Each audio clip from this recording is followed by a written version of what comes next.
Assalamualaikum warahmatullahi wabarakatuh. Alhamdulillahi rabbil alamin. Wassalatu wassalamu ala asrafil anbiya'i wal mursalin wa ala alihi wa ashabihi ajma'in, amma ba'du.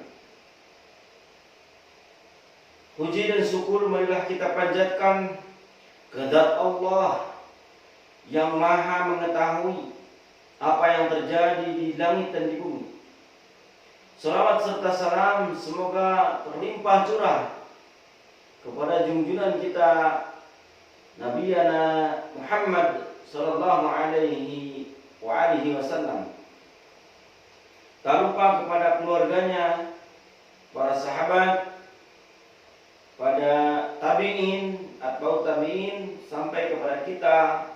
Semoga senantiasa tergolong dan tercatat sebagai umatnya hingga mendapatkan syafaatul uzma nanti di yaumil qiyamah. Amin ya Allah ya rabbal alamin.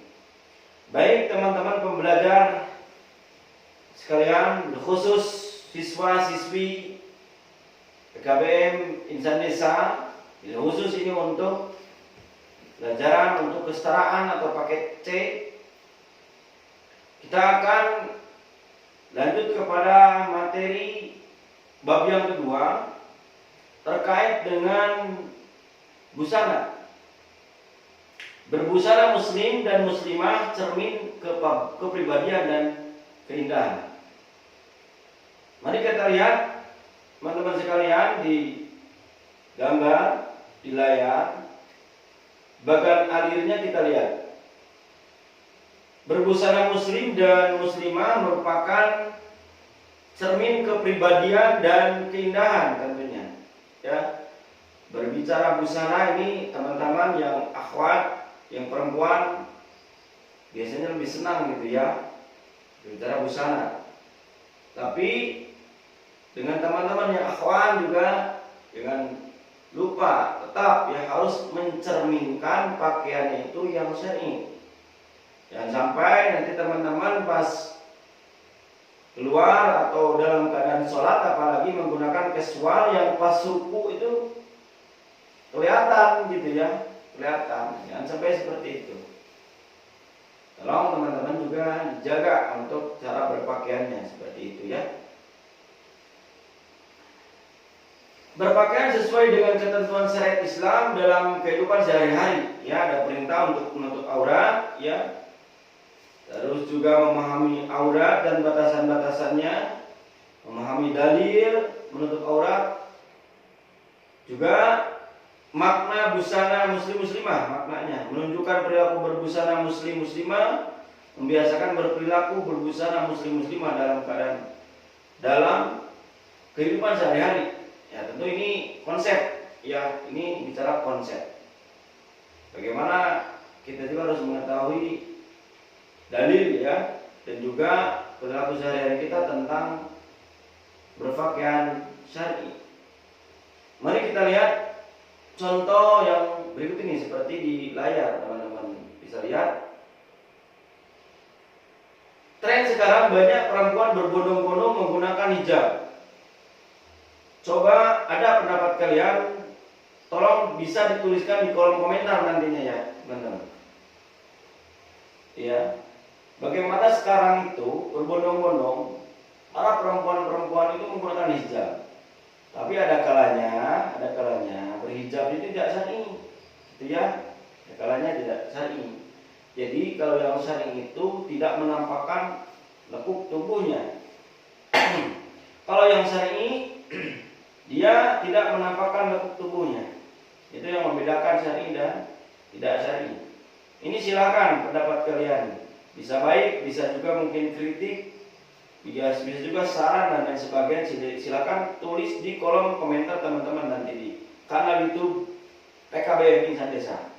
Ya, ini akan saya pantau juga, akan saya lihat, akan saya evaluasi, ya, dan akan saya nilai yang berkomentar nanti. Begitu ya teman-teman terkait tren sekarang. Baik, kita lanjutkan kepada materi. Makna aurat, ya, menurut bahasa aurat berarti malu, ya, aib atau keburukan. Kata aurat berasal dari kata awira, ya, yang artinya hilang perasaan, ya. Jika digunakan untuk mata berarti hilang cahayanya, lenyap pandangannya. Pada umumnya kita memberi arti yang tidak baik dipandang, gitu, memalukan, mengecewakan. Menurut istilah dalam hukum Islam, aurat adalah batas tubuh yang wajib ditutupi karena perintah Allah. Itu poinnya, teman-teman. Jadi batas anggota tubuh yang wajib ditutupi karena perintah Allah. Itu bottom line-nya, perintah Allah. Makna jilbab dalam busana muslimah, secara etimologi, jilbab adalah sebuah pakaian yang longgar untuk menutup seluruh tubuh perempuan kecuali muka dan kedua telapak tangan. Dalam bahasa Arab, jilbab dikenal dengan istilah khimar, dan dalam bahasa Inggris jilbab juga dikenal dengan istilah veil. Selain kata jilbab atau untuk menutup bagian dada hingga kepala wanita itu menutup aurat. Maaf, teman-teman. Dikenal pula istilah kerudung, hijab dan sebagainya. Itu dari makna jilbab atau hijab atau kerudung kalau kita bahasa kita. Nah, ini ada keterangan di dalam Al-Quran Al-Karim di surah Al-Ahzab ayat ke-59, teman-teman. A'udzu billahi minasyaitonir rajim. Ya ayyuhan nabiyyu qul li azwajika wa banatika wa nisa'il mu'minina yudnina 'alaihinna min jalabihinna dzalika adna ayya'rafna fala yu'dzaina wa kana Allahu ghafurur rahima. Silakan teman-teman juga dicari nanti di surah Al-Ahzab.